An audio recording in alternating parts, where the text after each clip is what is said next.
নমস্কার, আপনারা দেখছেন আরসিটিভি সংবাদ। আমার শহর রায়গঞ্জ নিয়ে আপনাদের সাথে আমি তুহিন।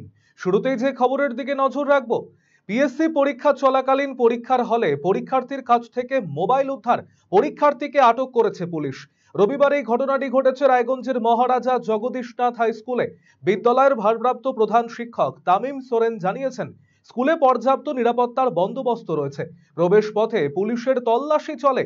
মেটাল ডিটেক্টর দিয়ে তল্লাশি চালিয়ে প্রবেশ করানো হয় পরীক্ষার্থীদের। এদিন পরীক্ষা চলাকালীন ইনভিজিলেটরের নজরে আসে ওই পরীক্ষার্থীর হাতে মোবাইল। সাথে সাথে তার খাতা সিজ করা হয়। নিয়ম অনুযায়ী এফআইআর করা হয়।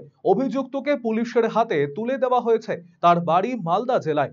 এত নিরাপত্তা সত্ত্বেও কিভাবে এই ঘটনা ঘটলো তা নিয়ে উদ্বিগ্ন ভারপ্রাপ্ত প্রধান শিক্ষক তামিম সোরেন। বিষয় বলতে আমাদের বিদ্যালয়ে এমনিতে রাজ্য সরকারের পিএসসি পরীক্ষা শুরু হয়েছে। গতকাল থেকে শুরু হয়েছে একটা সেশন। আর আজকে ওটা ফার্স্ট হাফে একটা ঘটনা হয়েছে, সেটা হলো একটা ক্যান্ডিডেট আমাদের যদিও পুলিশ প্রশাসন থেকে ফিক্সিং হচ্ছে আর কি, মানে চেকিং করেই ঢোকানো হচ্ছে। তারপরে ছেলেটি যথারীতি যে টাইম মতো ওই তার নিজের রুমে আসে, নিজের যেখানে একটা সিট বসে আছে আর কি। পরীক্ষা শুরুর প্রায় 20 মিনিট পরে আর কি আমাদের যে ইনভিজিলেটর আছেন তার নজরে আসে যে তার হাতে একটা মানে বার করছে মোবাইল আর কি। এখন ও হয়তো খুলতে পারেনি, কিন্তু বার করছে আর কি। সঙ্গে সঙ্গে আমাদের ইনভিজিলেটর সেটা তুলে নেয় এবং খাতাপত্র সিজ করে নেয়। তারপরে আমরা আমাদের মতো করে আমাদের উপর মহলে যে আছেন ডিএম অফিসে সেখানে যোগাযোগ করি। সেখান থেকে যেটা নিয়ম নীতি আইনের মাধ্যমে সেটা আবার এফআইআর করা হলো এবং পুলিশের হাতে তাকে তুলে দেওয়া হলো আর কি। জানা ছেলেটি গেছে দাবি করছে যে মালদাতে বাড়ি, মালদা। মালদা জেলায়। হুম। আর কিভাবে মোবাইলটা নিয়ে ঢুকলো এই বিষয়ে কোনো কিছু জানতে পেরেছেন? না, না, এটা তো ছেলেটাই ভালো বলতে পারবে। কিন্তু আমাদের পুলিশ প্রশাসনের ওখানে ফিক্সিং টিম আছে ভালোই। ৫-৪ জন রয়েছেন। তারা যথেষ্ট চেক করেই মেটাল সিলার রয়েছে, মেটাল দিয়ে চেকিং করে তারপরে কিভাবে নিয়ে আসছে মোবাইল সেটা বলা মুশকিল।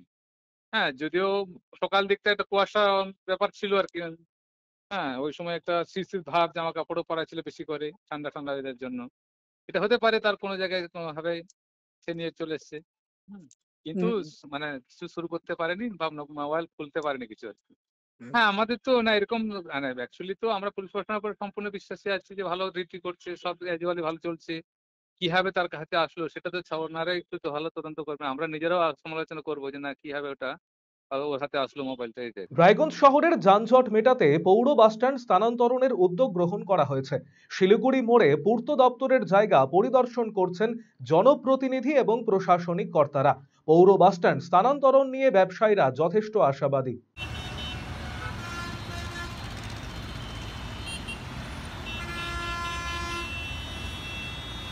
ওনারা বললেন আগামী 7 দিনের মধ্যে সবকিছু খালি করে দিতে। এমএলএ সাহেবের কাছে আমরা অ্যাপ্লিকেশন দিয়েছি। আমাদেরকে 7 দিন টাইম দিচ্ছে। যার যার মাল শেষে খুলে নিয়ে চলে যাবে। সেটা 7 দিনের মধ্যে আপনারা সরিয়ে ফেলুন। আপনাদের নিশ্চিত পুনর্বাসনের আমরা ব্যবস্থা করব। রায়গঞ্জ শহরে ক্রমাগত বেড়েই চলেছে যানজট, যার জেরে নাজেহাল অবস্থা সাধারণ মানুষের। বিশেষ করে ব্যস্ত সময়ে শহরের এক প্রান্ত থেকে অপর প্রান্তে যেতে অনেকটা সময় লেগে যায়। যানজটে আটকে পড়ে অ্যাম্বুলেন্স থেকে শুরু করে স্কুলের গাড়িও। এই সমস্যা থেকে শহরবাসীকে মুক্তি দিতে বিশেষ উদ্যোগ গ্রহণ করেছেন রায়গঞ্জের বিধায়ক কৃষ্ণ কল্যাণী এবং রায়গঞ্জ পৌরসভা। মূলত বর্তমানে রায়গঞ্জ শহরের একেবারে মধ্যস্থলে রয়েছে পৌর বাসস্ট্যান্ড। এই বাসস্ট্যান্ডটি যানজটের অন্যতম প্রধান কারণ। তাই এই বাসস্ট্যান্ড স্থানান্তরণে উদ্যোগ গ্রহণ করা হয়েছে। রায়গঞ্জ শহরের শিলিগুড়ি মোড়ে পূর্ত দপ্তরের জায়গায় হবে নতুন বাসস্ট্যান্ড। ইতিমধ্যে জমি পরিদর্শন করা হয়ে গিয়েছে। সেই জায়গায় থাকা ব্যবসায়ীদের দোকানপাট সরিয়ে দেওয়ার নোটিশও দেওয়া হয়েছে। এ বিষয়ে ব্যবসায়ীরা অবশ্য বেশ আশাবাদী। রবি দাস নামের এক ব্যবসায়ী জানিয়েছেন, 7 দিনের মধ্যে দোকানপাট সরিয়ে দেওয়ার নির্দেশ দেওয়া হয়েছে। পাশাপাশি পুনর্বাসনের ব্যবস্থা হবে বলেও জানিয়েছেন বিধায়ক। ওনারা বললেন আগামী 7 দিনের মধ্যে সবকিছু খালি করে দিতে। এটাই তো প্রশ্ন, কিন্তু বলেছে, আশ্বাস দিয়েছে, স্যাররা আশ্বাস দিয়েছে যে এখানেই পুনর্বাসনের ব্যবস্থা করে দেবে। এই বাস স্ট্যান্ড হলে কতটা উপকৃত হবে? আমাদের জন্য তো ভালোই হবে। ব্যবসা কি বাড়বে মনে হয়? আশা তো করা যায়। ব্যবসায়ী তপন দাস জানিয়েছেন, বিধায়ক তাদের পুনর্বাসনের আশ্বাস দিয়েছেন। এ বিষয়ে তারা বিধায়ক এবং বণিক সভাকে আগেই আবেদন জানিয়েছিলেন। এখানে বাসস্ট্যান্ড হলে ব্যবসায়িক ক্ষেত্রে তারা লাভবানও হবেন। আমাদেরকে আশ্বাস দিয়েছেন যে এরকম এখানে বাস স্ট্যান্ড হওয়ার পরে আমাদেরকে একটা পুরনো ব্যবস্থা করে দিবে আর কি, পুনর্বাসন। এমএলএ সাহেবের কাছে আমরা অ্যাপ্লিকেশন দিয়েছি, কমিশনারের মাধ্যমে, নয়ন দাসের মাধ্যমে, তারপরে চেম্বার্স অফ কমার্সে দিয়েছি শঙ্করদার ওখানটায়। তারপর ওরা আশ্বাস দিয়েছে এখানে একটা বাস স্ট্যান্ড হওয়ার পরে একটা মার্কেট হবে, মার্কেট হওয়ার পরে আমাদেরকে পুনর্বাসনটা দেবে আর কি।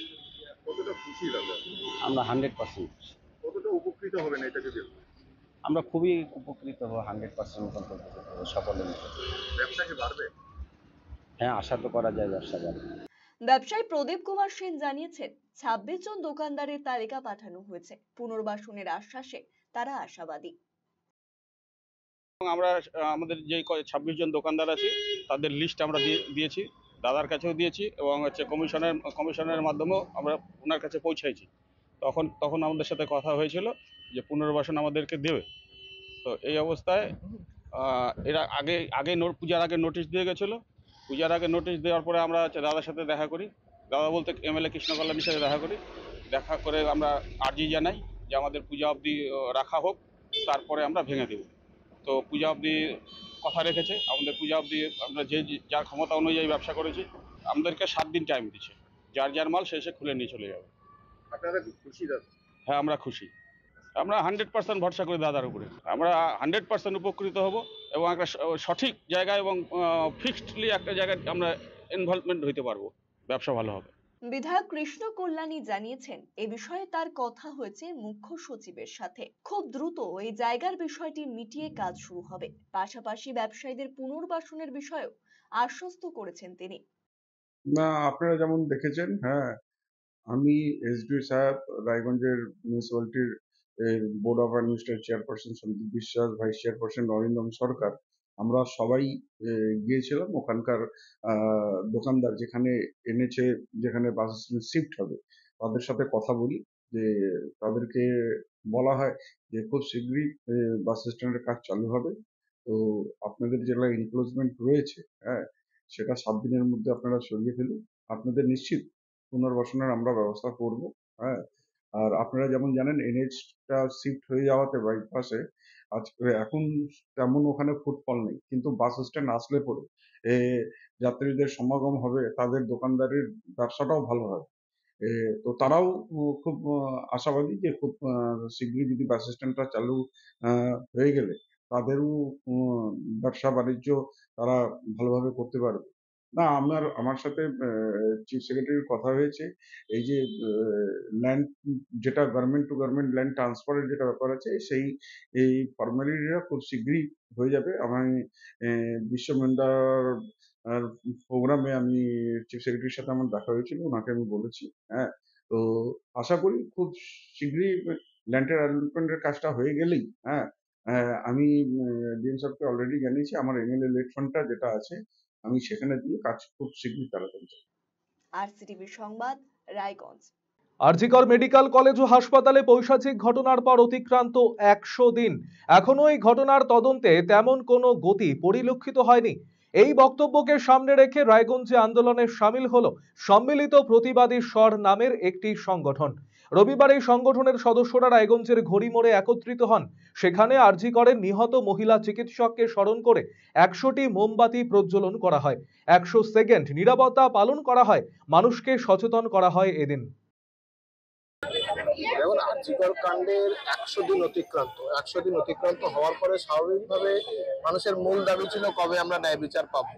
এখন কেস চলছে, কেস আদালতে এই মুহূর্তে মামলাটা চলছে, সিবিআই ইনভেস্টিগেশন চলছে, কিন্তু 100 দিন পরেও আমরা সেরকম কোনো সুরাহা দেখতে পাইনি, আশার আলো আমরা এখনো পর্যন্ত দেখতে পাইনি। মাঝে দেখা যাচ্ছে যে সঞ্জয় রায় মূল অ্যাকিউজ হওয়া সত্ত্বেও তিনি বলছেন যে আমাকে ফাঁসানো হচ্ছে। তো সবকিছু মিলিয়ে এখনো ব্যাপারটা ভীষণ রকম ধোঁয়াশা ঘেরা, এবং ধোঁয়াশা ঘেরা পরিস্থিতিতে আমাদের যেটা খুব জরুরি সেটা হচ্ছে আবার আমাদের প্রোটেস্ট জারি করা। কারণ এই যদি আমরা মূল যে আমাদের আন্দোলন শুরু করতে না পারি, হয়তো আবার জাস্টিস আরো বেশি ডিলেড হবে, এবং ডিলেড হওয়া মানে জাস্টিস ডিনাইড হওয়াই অ্যাকচুয়ালি। আজকে কর্মসূচি, আজকে যেহেতু 100 দিন অতিক্রান্ত, আজকে 17 নভেম্বর, আমরা সিদ্ধান্ত নিয়েছি যে আমরা 100 মোমবাতি জ্বালিয়ে 100 সেকেন্ড নীরবতা পালন করে এবং তার সাথে সাথে মানুষকে আরো বেশি করে সচেতন করবার মাধ্যমে মূল পিকেটিং করে মাধ্যমে আমরা আজকে আমাদের কর্মসূচি পালন করব। শনিবার কার্তিক মাসের সংক্রান্তিতে দিকে দিকে অনুষ্ঠিত হয় দেব সেনাপতি কার্তিকের পুজো। প্রতিবারের মতো এবছরও রায়গঞ্জের বকুলতলায় সৃষ্টি নামক একটি সংস্থার পরিচালনায় এই পুজো অনুষ্ঠিত হয়েছে। এবছর তাদের পুজো 12তম বর্ষে পদার্পণ করলো। শনিবার রাতে পুজো উপলক্ষে প্রচুর মানুষের সমাগম হয়। রবিবার পুজো উপলক্ষে অনুষ্ঠিত হয় বর্ণাঢ্য সাংস্কৃতিক অনুষ্ঠান। সোমবার প্রসাদ বিতরণ করা হবে। আমাদের এই পুজো এবছর 12 বর্ষে পদার্পণ করেছে।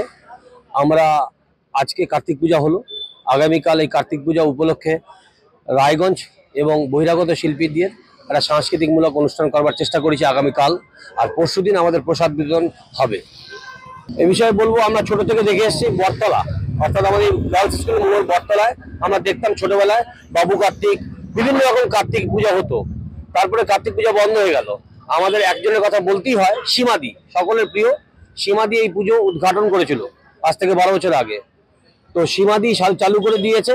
আমরা সমস্ত ব্যবসায়ীরা মিলে সকলের সহযোগিতা পেয়ে আমরা আজকে এই অনুষ্ঠান 12 বছর পদার্পণ করলাম। এই কার্তিক পুজো বলে আমরা সামনে বছর সিট অ্যান্ড ড্র করবো, প্রতিযোগিতামূলক অনুষ্ঠান বাচ্চাদের। আচ্ছা, এই বছর আমাদের কার্তিক পুজো, আর আগামীকাল রয়েছে বহিরাগত এবং রায়গঞ্জের শিল্পীদের নিয়ে একটা মনোজ্ঞ সাংস্কৃতিক অনুষ্ঠান, আর আগামী পরশুদিন প্রসাদ বিতরণের অনুষ্ঠান করবার আমাদের প্রচেষ্টা চলছে।